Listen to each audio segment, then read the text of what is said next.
Assalamualaikum. Thank you so much for coming to this interview. Jazakallah khair. Can you tell us a little bit about you? Alaikum wassalam. My name is Jenna Ayash. I am from the United States and I live in Houston, Texas. I took my Shahada 1 year ago.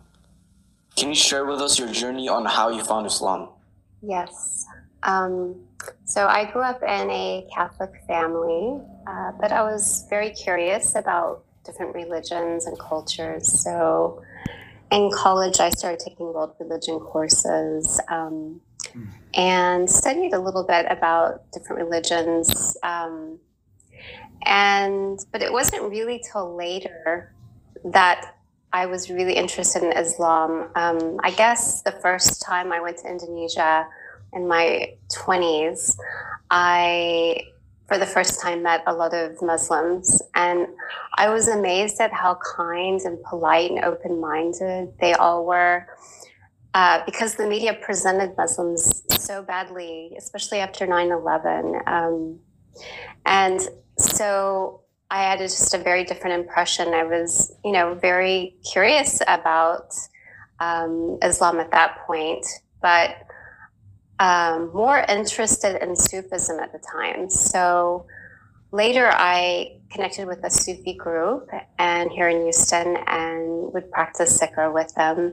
And I realized they're all praying. I don't know much about Islam, the fundamentals of Islam. And I wanted to read the Quran to understand more of the references in our zikr and to see what this book was like. So I began to read, and as I started to read it, I was amazed at the scientific facts that were presented, the predictions that were made. It became clear to me, especially after reading about the Prophet sallallahu alaihi wasallam, knowing he was illiterate. There's no way, he could have written this eloquent book and had all these predictions himself, that he was definitely a messenger of God. And I began to read more and listen to khutbahs by Dr. Omar Suleiman about his life. And I just fell in love with his character. He was such a kind, compassionate, wise prophet. And I couldn't help but fall in love with him. And not only him, but Khadija and Omar al-Khattab and all these other great firsts in Islam. So became very interested in them at that point. So which moment convinced you that Islam is the truth, and how did you feel when you conveyed your Shahada? So I married a Jordanian man, and he introduced me to a friend of his that's a sheikh, and his wife became a good friend of mine. She was very, very kind, and she asked me, why don't you come to the masjid in Ramadan a year ago and just see what you think, and pray with me and have iftar with me. So I went, and I felt so connected to everyone there. All the sisters were so kind and supportive, answered any questions I had. And it was strange. I didn't really know how to pray then, but I didn't feel strange about it. I really felt connected to everyone there. When I heard the Quran being recited, I felt something in my heart that I have never felt before. It was just like an opening, and it felt like the truth. And I knew that Ramadan Jummah evening that I wanted to take my Shahada. So the next Jummah, I went back and I declared my Shahada, and that's it. Yeah. What are the main challenges during your transition, and how did your family and friends react to your conversion? So I'm fortunate that I have parents that have always allowed me to study, even though they were Catholic. They've always allowed me to research and study and practice whatever I would like for my religion. Then when I did tell her, yes, I became Muslim, and she saw like I'm changing a lot. Before I had statues and paintings in my house, and after the Sheikh came, I got rid of them, and I changed my life completely. And she, being Catholic, was like, wow, she saw the positive change. She didn't feel uneasy about it after that. I did lose some friends, some Buddhist scholars. Like, they were like, how could you convert to Islam? I just said, you practice your religion, I'll practice mine. And so, you know, I didn't have, I would say, a lot of difficulties. Like, if you look at the life of the Prophet Sallallahu Alaihi Wasallam, like, he had some serious trials and suffering that went along with spreading Islam. But these little things like losing some friends and, you know, was not a big deal for me. Yeah. Okay, so what are the things you impress most in Islam? What I'm impressed about most in Islam is I see, like, when I look at Sharia, like, I can see why Allah subhanahu wa ta'ala has laid out certain laws. The more I practice, the more I understand it. It's really, you know, it's very protective of women. And it's to keep us from falling into sin. And also, I love the Sunnah, like the Prophet Sallallahu Alaihi Wasallam. His life is so beautiful. The way he had such patience with people, even if they were harming him. He was so kind and loving, never got angry, you know. We could learn so much from him, you know. So that's what I think is so impressive. And I see that in people and the Ummah. They are always, you know, trying to follow his footsteps and be kind and open and generous. And I mean, it's a perfect path. And so that's why I chose to become Muslim. So how do you define practicing Islam, such as prayer and fasting during Ramadan? Is it challenging?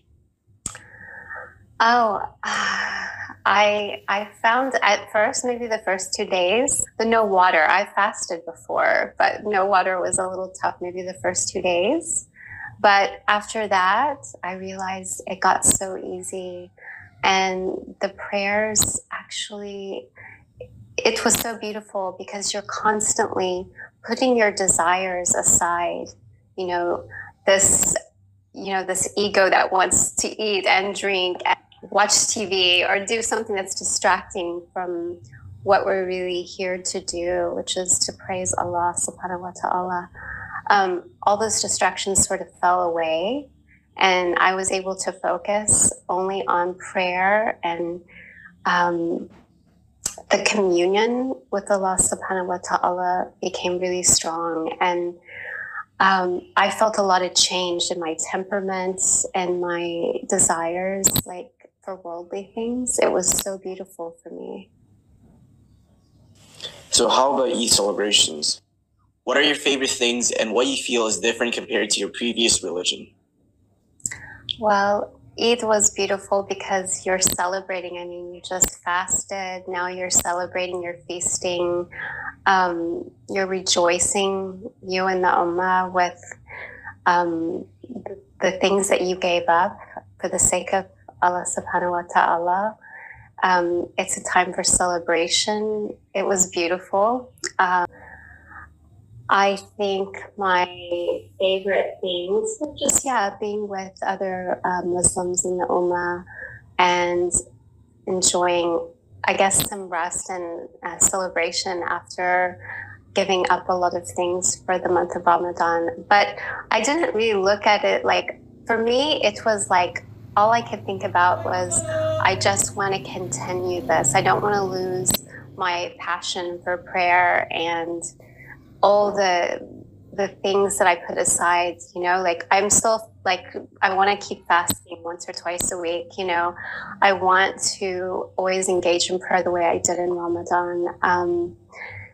So how is that different? In Catholicism, our fasting is not like this. You know, it wasn't like a whole month of no water and no food. It was just like no meat, just fish on Fridays, like for Lent or something.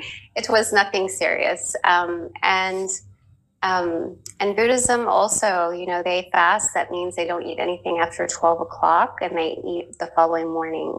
So it's not with the intensity that Muslims fast. I think they're willing to sacrifice a lot more for the sake of Allah subhanahu wa ta'ala, because he has made that obligatory for us as Muslims. And I embrace that sacrifice and look at it as you gain so much more. It may seem like a sacrifice, but it really, as Muslims, you gain so much more from doing that.